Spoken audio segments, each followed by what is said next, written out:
a nation. Where we view our differences and distinction not as elements to divide us, but a unifying force for our collective growth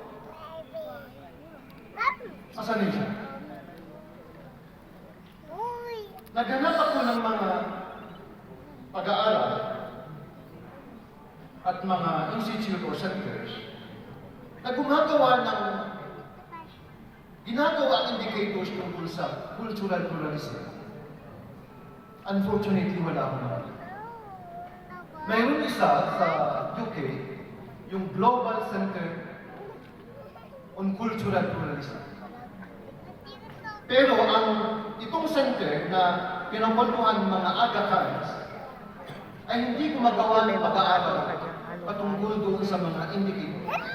Pagkus sila ay tumulong sa mga komunidad at organisasyon na nagsusulong ng cultural pluralism.